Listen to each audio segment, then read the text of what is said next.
listening to the Identity at the Center podcast. This is the show that talks about identity and access management and making sure you know who has access to what. Let's get started.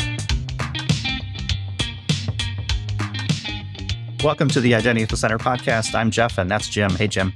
Hey, Jeff. How are you? Not so bad. Yourself? Good. Hey, I'm wondering, have you ever heard of a show called Game of Thrones? No. What's it all about? Oh, it's really wild. Anyway, there's this one episode where there's a scene with, I think she's the queen, Cersei, right? And she has to walk through the crowd and everybody's yelling, shame, shame. I don't know. It classic. It's burned into my conscience, right? Mm-hmm. So anyway, I had a meeting yesterday with Mike Engel from One Cosmos, and he had the idea of we should have the authentication wall of shame. And you know, the Identity at the Center podcast and certainly One Cosmos, they're not about throwing people under the bus, but we were going through kind of some of his great examples that would go in the wall of shame. And let's just say one was a top airline. And we talked about this on one of the previous episodes, right? Like their multi-factor authentication is, what is your dog's name? Yeah. You know, it's stuff like that. And it's like, oh, that's not good. That is not up to modern standards. Yeah. I love to use this opportunity to call out United every time I can, because as a former United flyer, now that I've moved to North Carolina, that is not really a viable option for me. I always and have detested the way that they do their multi-factor, because it's always is just knowledge based, and they have favorites in that list. Favorites change. Stop using favorites. If you have to default back to a knowledge-based authentication, please don't use favorites, because they're just terrible questions. Well, and I think with the, to add insult to injury, I think the password policy is now like a 16-character password, which is probably appropriate for an enterprise, but for a consumer site, like, oh, that's really painful. Yeah, I mean, I get why we have stronger passwords, but all that means is now it's just going to be a longer password and more, probably more numbers at the end to sort of differentiate. And it's funny you bring that long password thing up, because I've had actually a couple people reach out to me this week, colleagues, asking about sort of the guidance for password changes. And NIST put out guidance, I want to say in 2017, as part of 863B, to stop changing passwords randomly. So it's like, oh, well, we change our passwords every 90 days and they have to be minimum eight characters, 3 of 4 complexity, right? That sort of thing. I don't know what it is, but something must be going on. There must be some sort of assessments being done for some of our clients. And 3 different people reached out to me saying, hey, what do you think about changing passwords? And I will publicly say my answer here. I think it's stupid. I don't think it adds any value. The only reason, and I agree with NIST and Microsoft on this, is the only time you change passwords is when you know that there has been a compromise of that individual password. Having people change it every 60 days, 90 days, year, whatever it is, just because doesn't make any sense. And it's terrible for the user experience. My starting recommendation for an IAM practitioner is like, don't try to roll your own IAM password policy. In other words, like, oh, we're going to do 16 characters, but we're still going to make people change their password every 90 days. And we're going to require, all this different stuff, but we're not going to do the, dictionary checks because we don't have the technology in place. It's like, that's roll your own. So if you get compromised, you can't point back and say, we followed best practice. And I think you really need to be able to point back and say, this is the practice we follow, which was the NIST guideline. Mm-hmm. Well, fortunately though, right, this is the year the password dies again. So, this is like take 12, I think, of the password dying, but maybe we're getting closer. We'll see. Yeah. Password discussion fatigue. Hey, the other thing I wanted to mention, so a good friend of ours, Arturo Cordoba, who was the IAM lead when we did a project way in the past. Anyway, he moved to the United States, and Arturo and I are meeting up this weekend. I haven't seen him in a few years. He grew up in Mexico, and the only American TV station that he had was TBS.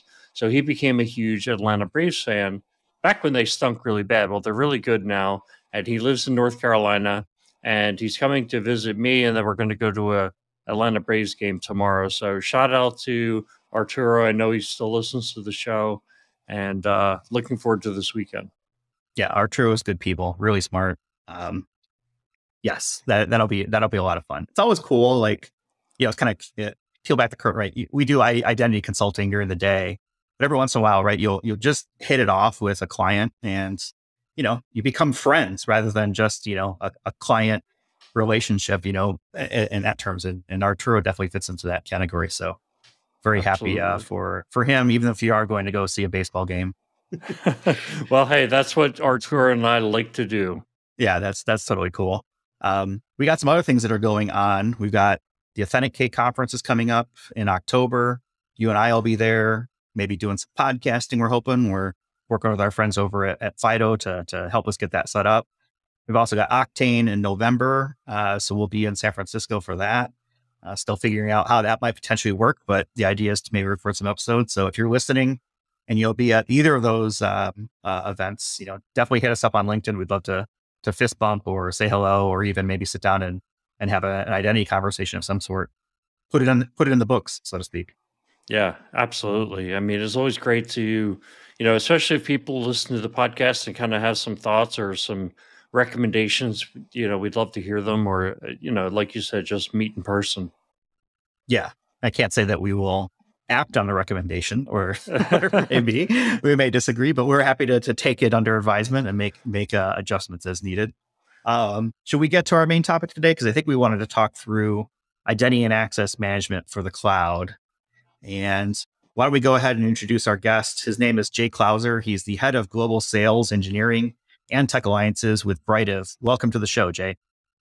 Jeff, Jim, thank you so much. Appreciate you having me on today.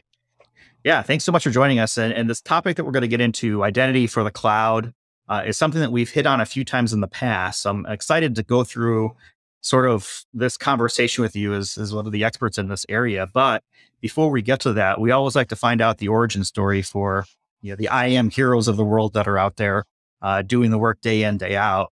How did you get into identity and access management? Is it something that you chose, or did it choose you? Yeah, that's a good question. I mean, to be honest, I kind of chose identity and access management. My kind of expertise and history it really started on more of the endpoint security, right? Understanding the risk there, and then kind of moving more into the zero trust network access space, right? And so, really was interested in getting into both identity and cloud. I really felt like, as I looked at a new skill and a new area to grow my expertise in, moving into both of those is really the future, right? Because, zero trust network access is at the foundation of the zero trust movement.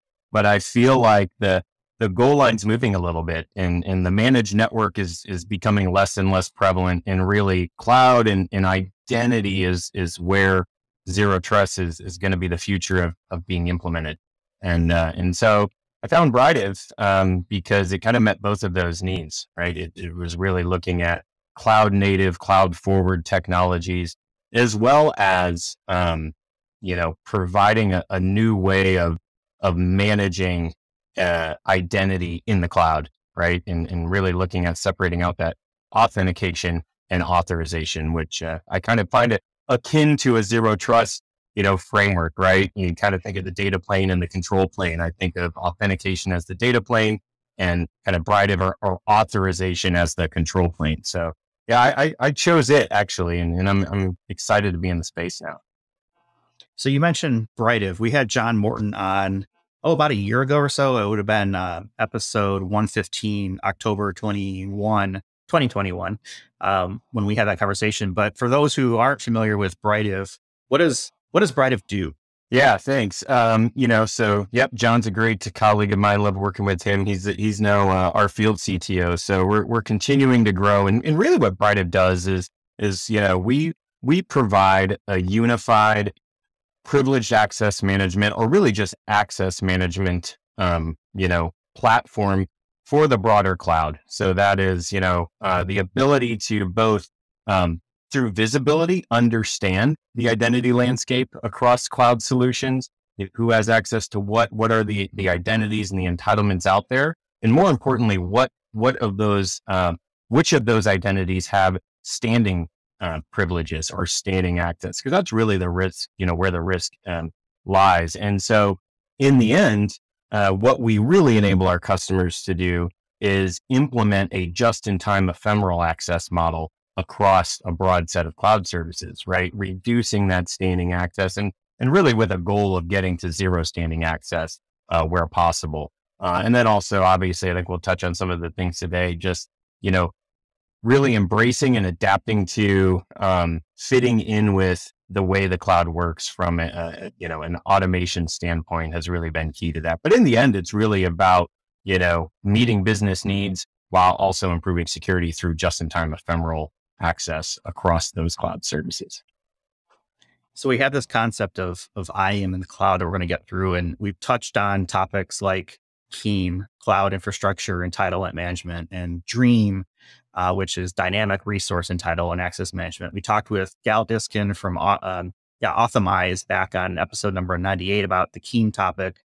We talked with Paul Fisher from Cooper Cole on episode 136. So that was in, I think, March earlier this year, 2022. So we've got CIEM, we've got DREAM. I guess just to kind of help level set, why is managing identity in the cloud different compared to maybe, on-premise or application, on-premise type environments? Yeah, good question. I mean, I think it starts with just how things operate in the cloud, right? Fundamentally, the cloud was kind of born out of, DevOps and DevSecOps. And I think, when you look at the cloud, it's very fluid, right? In and of itself, a lot of cloud services are ephemeral, meaning that, services are spun up, they're short-lived. And so, along with that, the different cloud providers have built out their own identity and access management mechanisms or constructs, whatever you want to say. And that's why it's so difficult, I think, to translate the on-prem concepts and some of the on-prem tooling to adapt to the cloud, because again, in the cloud, that the resources are short-lived. So the identities that go along with those are also short-lived. And then, more and more, as I mentioned, how AWS works with things like role assumption and permission boundaries is fundamentally different to how GCP works or Azure works with managed identities. And so it's been really, I think, a challenge to adapt kind of traditional thinking about kind of who has access to what on-prem to who has access to what in the cloud. Many with the, the as code, I think, mindset and framework. Now it's what has access to what, right? I mean, it's not only humans. We, very much, if not more of the identities that exist are now moving to workloads and to machine identities. And so I think it's just, it's a new concept, and it's difficult to have a single expert who understands how these different IAM controls and capabilities work across the different cloud services, whether that's infrastructure as a service, with GCP, Azure, and AWS, or even, kind of these new cloud services that are being built into applications, things like Snowflake and data as a service, or, ServiceNow, Okta, so on and so forth. So it's just different, right? And it takes a lot of time to understand that. Yeah, that was the episode we did with John. We said the cloud is different, right? So that was the title of that episode. But I'd like to take us kind of back to basics and start at the very foundational level. So if I'm a CISO in an organization that has either adopted the cloud or is in the process of adopting the cloud, I'm looking at this cloud infrastructure as an extension of my IT environment. And over time, I've made investments in other IAM technology, so an access manager, or single sign-on, an IGA tool, a privileged access management tool. Why can't I use those tools to manage the cloud infrastructure just like I did my on-prem infrastructure? Or maybe the question is better asked, like, how far can those tools take me, and where can they not get me?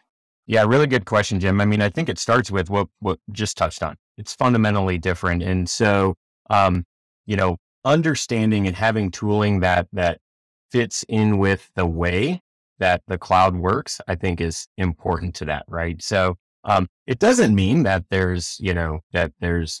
let's abandon any of those tools. And, many companies have put in very, uh, comprehensive IGA programs and solutions.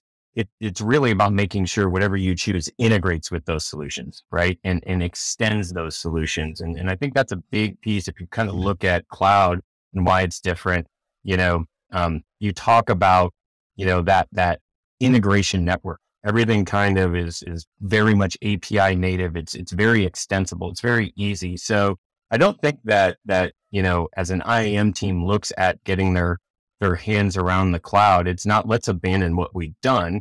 It's let's look for opportunities to find, tooling or solutions that can enable us to meet the needs of that development team, right? Without interrupting their productivity. Because I think what I've seen is that in many ways, the cloud just kind of took off, right? The developers were doing their own thing.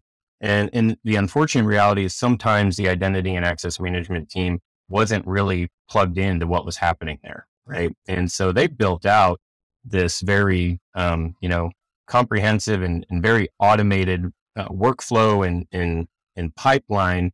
And like you're saying now, Jim, now all of a sudden the identity team is being charged with making sure, it's properly managed. And so that I think is the balance and the challenge. It's, how can we integrate our current identity ecosystem, whether that's from authentication, our IDP, our IGA, maybe our current PAM for certain things, but how can we implement that, keep that while adding on the proper solutions to meet the needs of those developers and meet the needs of the business ultimately, right? Because if we implement something that interrupts what's happening on that, DevOps pipeline that's delivering, revenue generation, that's going to be a challenge, right? So it's about looking at and extending, I think, the current identity and access management programs and integrating any solution that you have to meet the needs of those developers.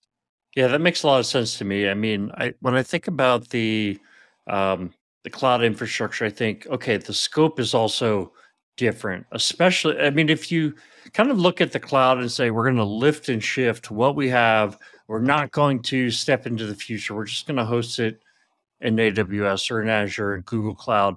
We're not going to change the applications. We're going to keep all the same tiers in place. Then probably you can get more out of your traditional IAM tools because they know how to do that.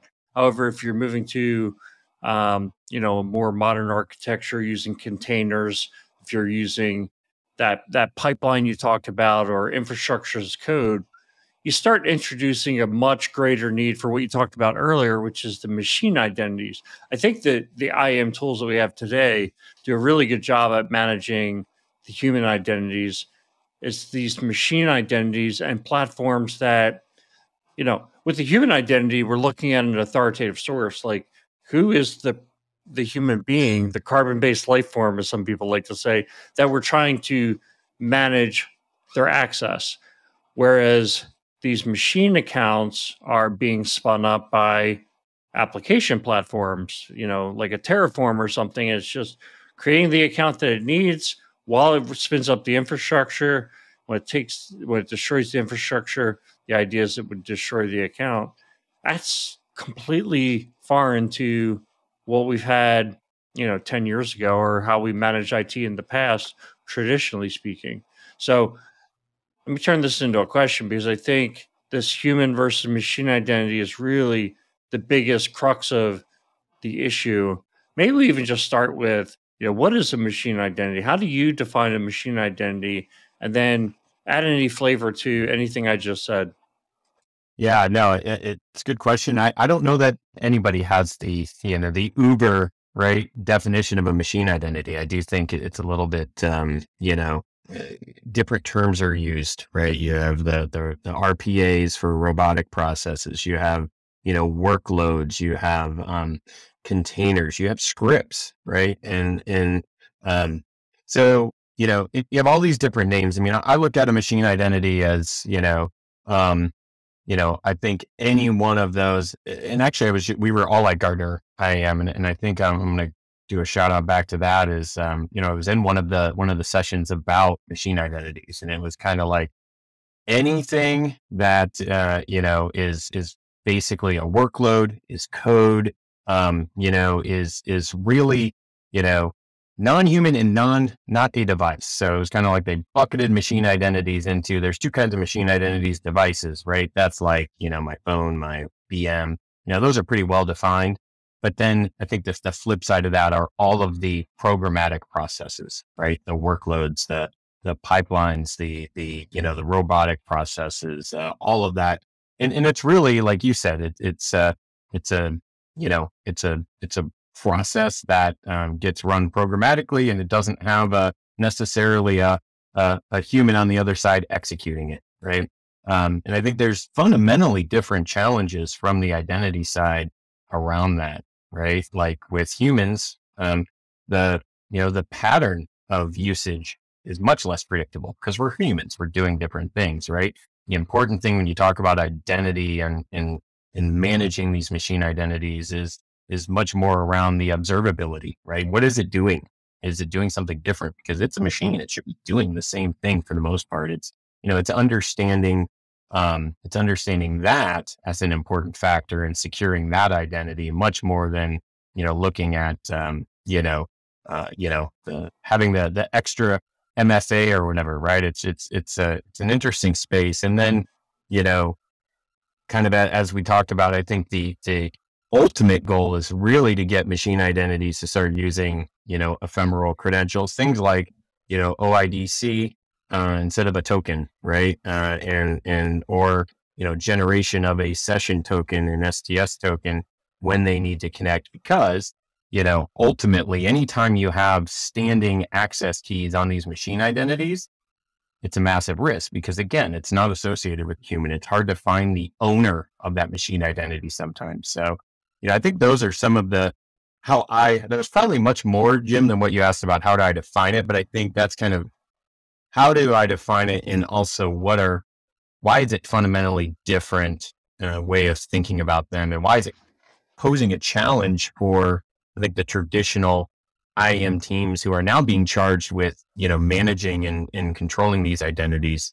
It's a new concept to learn about and to understand. And Jay, when kind of introduced the idea, I was talking about, the CISO perspective that, hey, the cloud is really just an extension of my IT environment. In other words, or another way to look at it is, I've got certain business objectives to achieve. I need to do this compliant. I have to be compliant. I have to be secure, not only in my internal data center, but also in my cloud data center or my cloud infrastructure, whatever you want to call it. Sometimes people correct me when I call it a cloud data center because it's so different. But my business objective is kind of the same. And then when I, kind of put on my controls hat, I think about detective controls and preventative controls. I kind of feel like this, CIEM technologies really helps us on the detective side, identifying accounts that are over provisioned, roles that are not being used, things like that, accounts that are not being used that potentially we can go out there and just access, right? But that's happening months after it's kind of like the account's been sitting there in an over provisioned state. And the issue with that, from, again, CISO hat, trying to make my environment more secure, which is my business objective, is, I've got an expanded attack surface now, right? So what can I do preventatively to make sure I don't have over provisioned accounts in the first place? What are the tools or processes that I can put into place? So one, am I right in terms of where CIEM fits in? And then from a preventative standpoint, what's the best solution?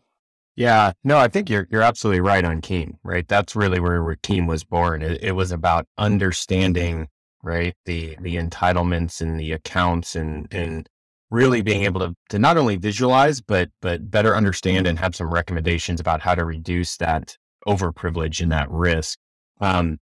I think Dream really kind of brings the preventative side of it. It's, it's so CIEM is that first step. It's, I need to understand, right? And that's really important for these identity teams, right? I need to understand what's out there so that I can move towards kind of that dream space of the dynamic resource entitlement, the removal of these, standing accounts, as you said. The CIEM side, is important to understand what's out there. But by the time I understand what's out there and I've done my 90-day, assessment of this, privilege or account hasn't been used, that's 90 days of potential risk. Whereas Dream says, okay, let's start actually moving to, and it doesn't happen overnight, right? Nothing happens overnight, but let's start moving to an idea where we're dynamically provisioning access in it with a short-lived credential or through privilege elevation. There's different ways to do it, but anytime we need to provide an identity access to a resource, let's do it in a dynamic and in a short-lived or an ephemeral fashion, because as you said, then your risk factor is dramatically reduced because you don't have these standing accounts. And that's a pretty big challenge in DevOps, right? Developers, what do they like to do? They like to develop, right? Well, as part of that, right, it's there's a lot of these, this is why CIEM's important. There's a lot of these orphaned accounts out there, right? We'll provision an account, we'll run a job, we'll develop something, maybe even if it's in our dev environments. There's still valuable data. There's still risk there in those environments that aren't well managed. And so that's where I think CIEM and Dream kind of coming together gives you both sides of it, right? And ultimately getting to that idea of the dynamic provisioning of access rather than the traditional, even when you talk about the traditional just in time, a lot of times it was, we're going to vault an account that has standing privileges. And when you need it just in time, you kind of check it out, then you check it back in. But in the end, that account lived permanently and it was provisioned permanently, right? Dream is really about getting to the point where either the account is dynamically generated and expired, or the permission is just in time, elevated, and then removed at the end. There's no standing privilege to compromise, in the end. And yeah, I think the crux of the problem here is the over provisioned account. I think if you're in this scenario where you've got a lot of over provisioned accounts, you're probably looking at some kind of cleanup process that needs to take place.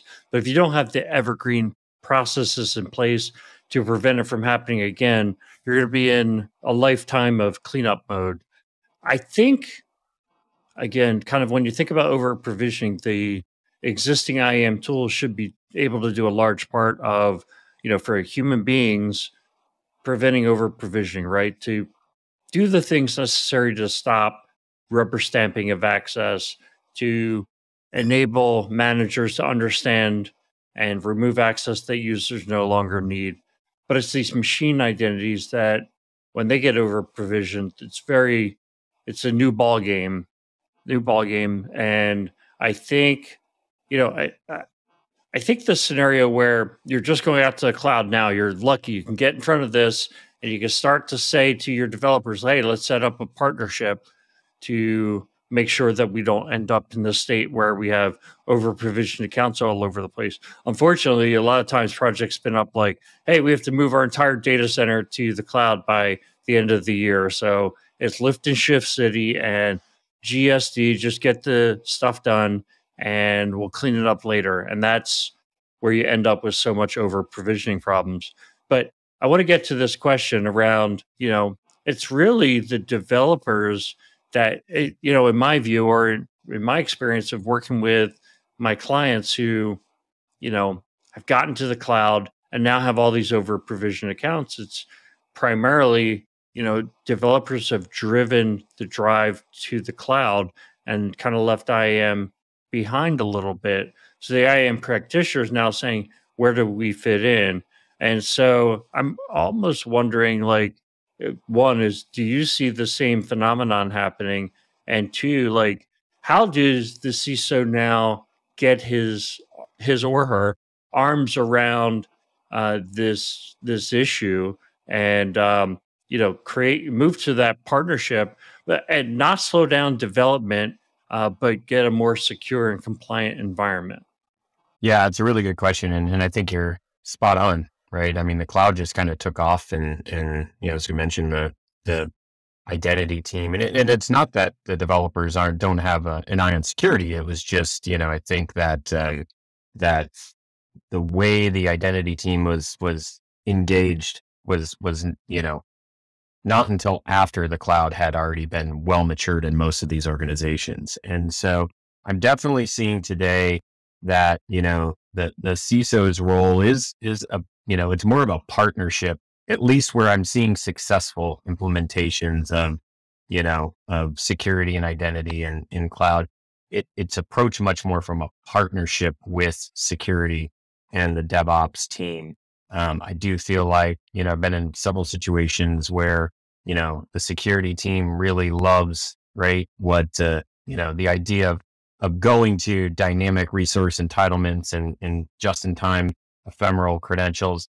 But it absolutely, right, to be successful, you have to get that DevOps team engaged and on board, right? I think the idea of security, I remember back when I first started my career, I was just, an internal architect, and it was like, the security team, you'd go and present your solution and, hope and pray that that security team would bless it. Like they were the authority, right?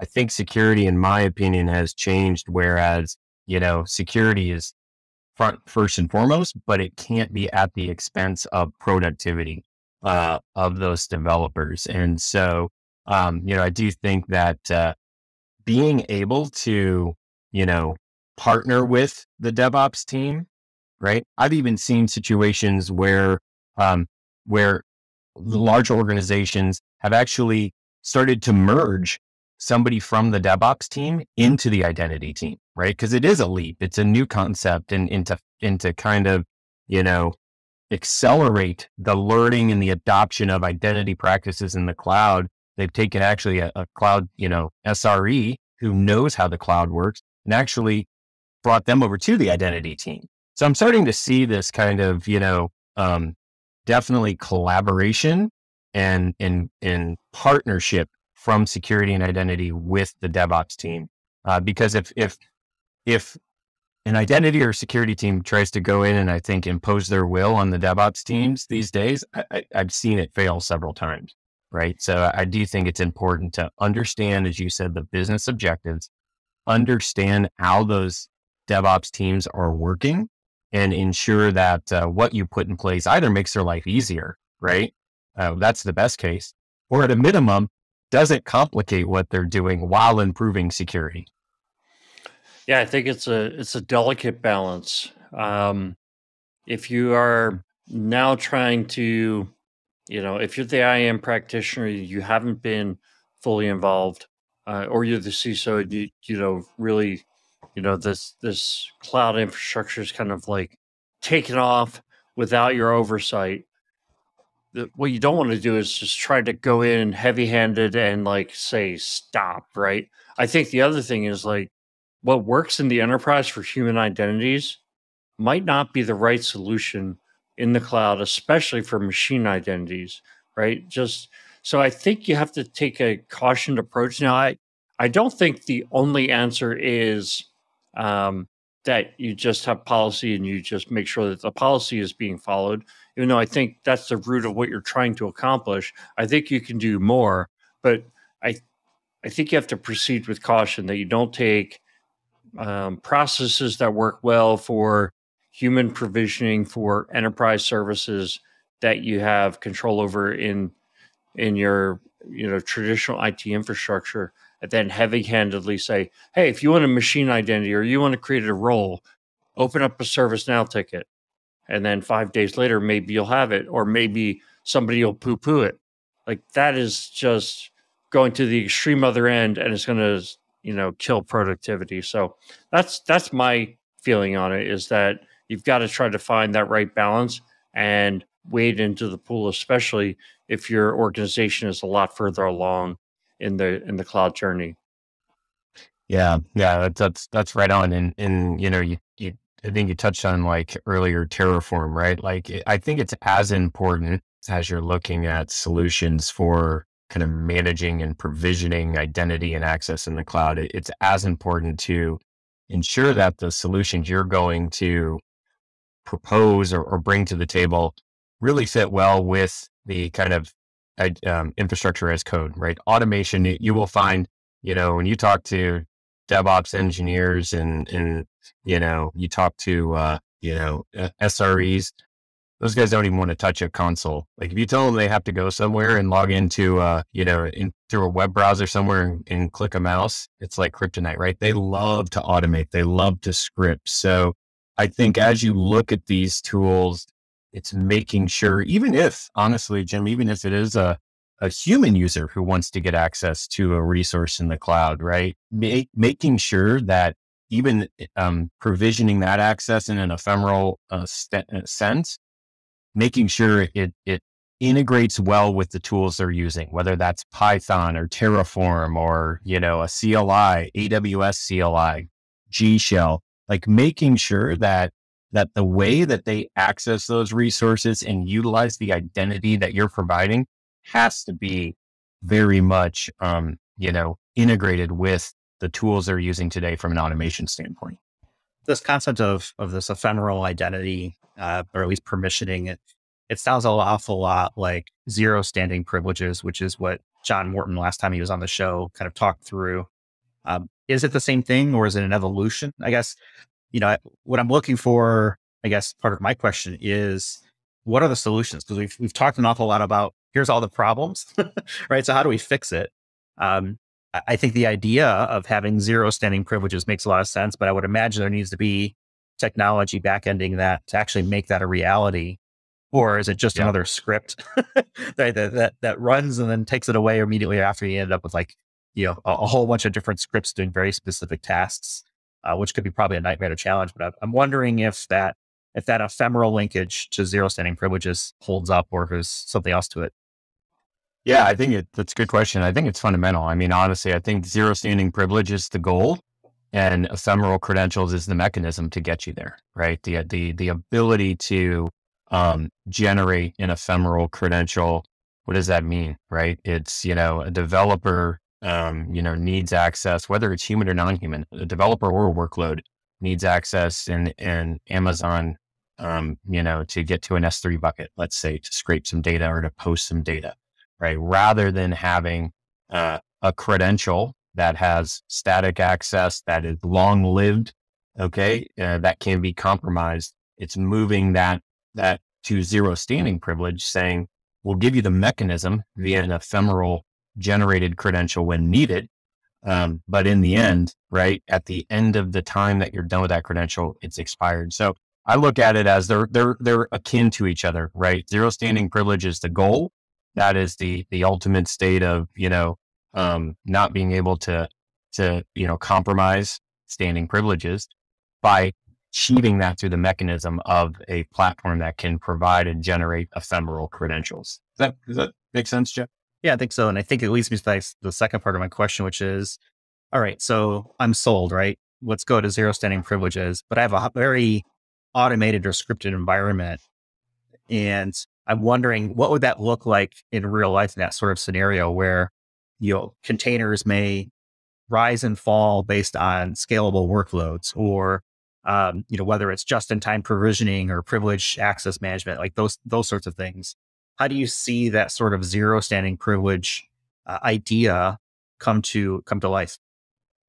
Yeah, I mean, it's really integrating, right? As part of the pipeline, integrating the interaction with the platform. In this case, let's talk about Britive, right? It's about, right, integrating almost Britive into your pipeline. When I need access, when my job or my workload needs access to a particular resource across multiple clouds. And that's really where it gets difficult, right? And when you have to have a solution that needs to reach into and access multiple cloud service providers, data as a service providers like Snowflake, so on and so forth, right? What that means is, instead of them having an access key in GCP that gives me access to a particular project that gets either hard coded or honestly even vaulted what you can do is instead of having the call to, go to the vault to get it, you can actually make a call to a solution like Britive to say, hey, when I'm running my job, right? You can use things like OIDC or workload federated identity to connect to Britive, and it says, hey, I need access to run this job. Give me this profile, which gives me access to, this project to do these things, right? In that case, right, Britive will generate that credential real time, pass it back through code to the workload, and now it's along its merry way, right? So it's really just enabling those DevOps teams and those developers, whether again, they're doing it through their own scripts as a human or through workloads, of having a mechanism or a framework where they can, get a credential generated, and then, we take care of, essentially removing the access when that job is done, right? So there's no standing access at all. But it seems like a very dynamic sort of shifting environment.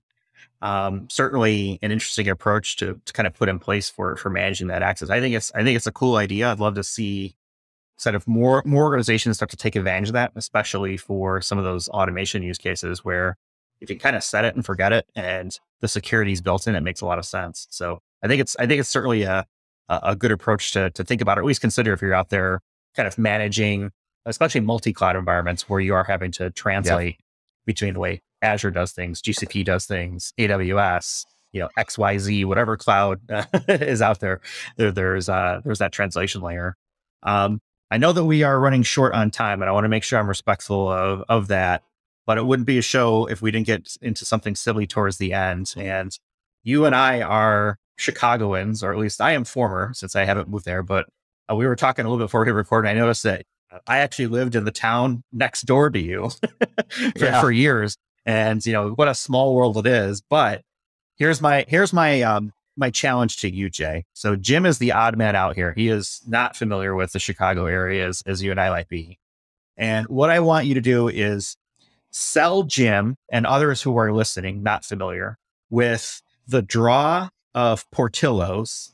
And why is it just so popular for Chicagoans? And I think probably want to start is, what is Portillo's for people who are wondering? And why is it that it was the first meal that I had when I flew back into Chicago for some meetings after having been away from the area for a couple months now? Yeah, well, that's a great question. And I am a huge Portillo's fan, as you are. I don't know of, honestly, many people in the Chicago area or many people that have visited the Chicago area I've introduced to Portillo's who are not big fans of Portillo's. And it's a really good question. I mean, I think, Portillo's, it's a good way to put it. It likely is the best. I guess we could call it fast food. It's got a drive through, right? But it likely is the best fast food around, at least this area. And it's just such an experience. That anything from the Italian beef, and I love the way that you kind of choose your own adventure there. You go in and you get your beef, and they have everything from a beef and cheddar on the croissant, which is a treat every once in a while. They're just to their traditional Italian beef, but you can get it. I think I can't remember the exact terms. I think it's like dipped, wet, in something else. But it's like, do I want a splash of the au jus on it? Do I want the entire sandwich actually dipped in the au jus?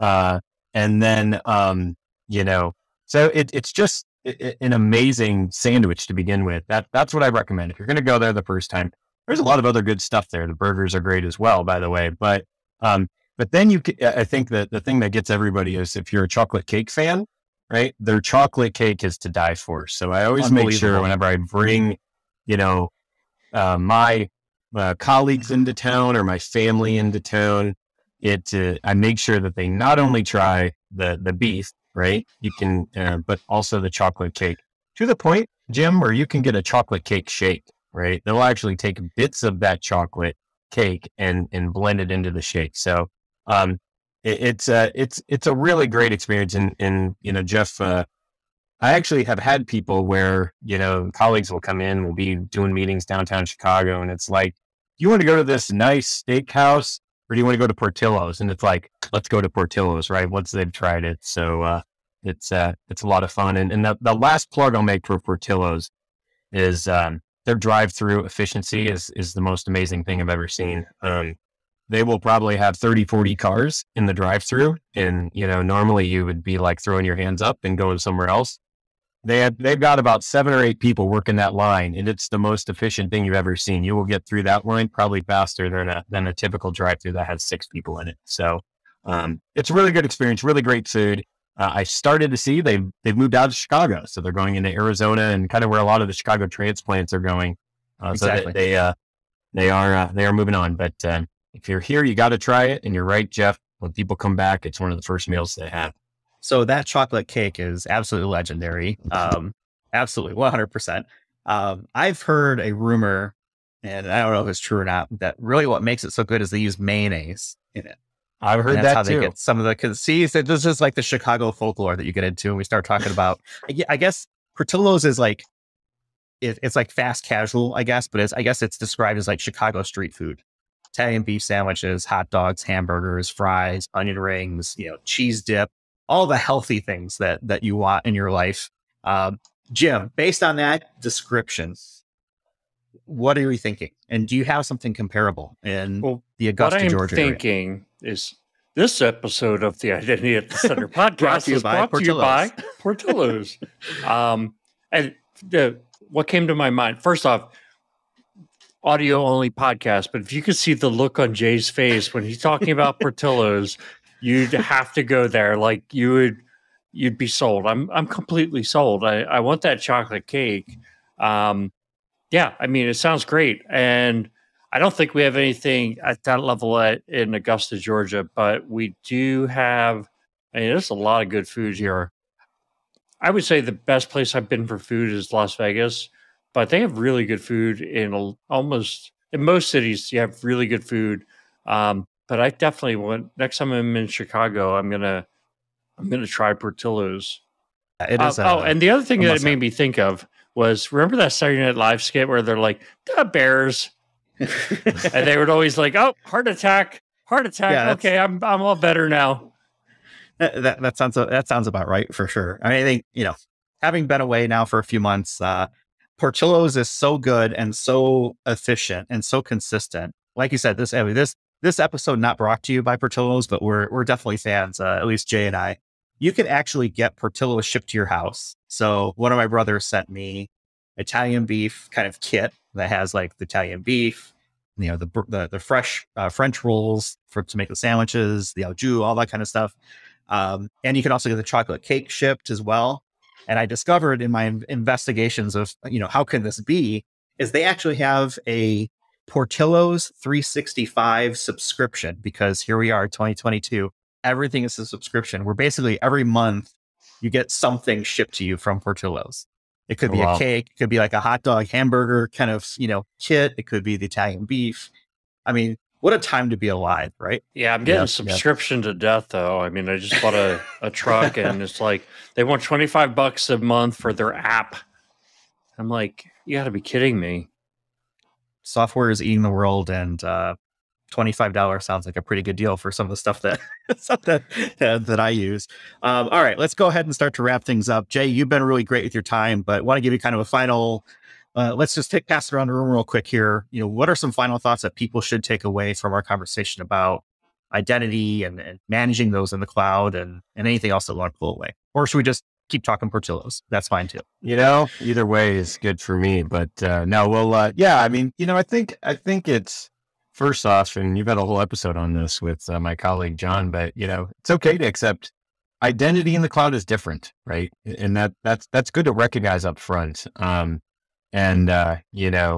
think it's important to embrace that and want to, as an identity team, want to learn about that. I've seen multiple ways to achieve that. As I mentioned, I've seen groups kind of meld and come together, and we're adding cloud expertise to an identity team, has helped. But I think that, if you want a successful project from an identity team, being able to understand and control and meet your goals of protecting identity in the cloud, I do think going in and partnering with that DevOps team right, is going to be a really important part of that, right? And starting with understanding a little bit of how they work and how to meet their needs. And then again, looking at both, we talked about it, the visibility side, understanding, and then ultimately getting to a point where, you can implement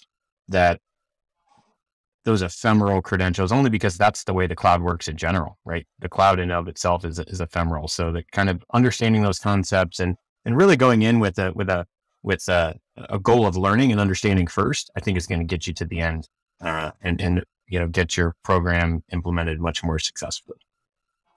It's okay to get smarter, and I'm glad you were here to kind of help educate myself and hopefully others. Jim, final thoughts for this week? Yeah, I hope it didn't come off as negative on the CIEM space. I think what CIEM does in terms of the detective control and the analysis of your accounts and entitlements is very important on the detective side. What I was trying to point out was it's not the whole picture, right? There's the preventative side, which Jay got into as well. And I also wanted to point out kind of one of my life mottos is don't let perfection be the enemy of better.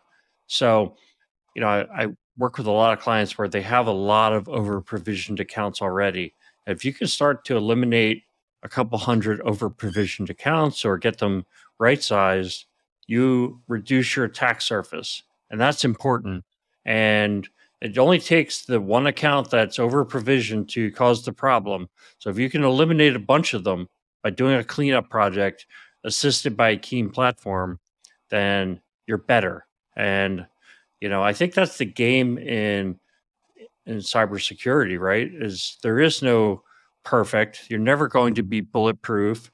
In other words, you're never going to be 100% risk free. So it's about managing the risk and about reducing the risk.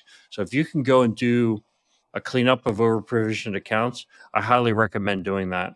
Yeah, it's pretty good tips there. It's a journey, right? Security, and it's never ending. You've got to get it right every time. People who are looking to do bad things only have to get it right once.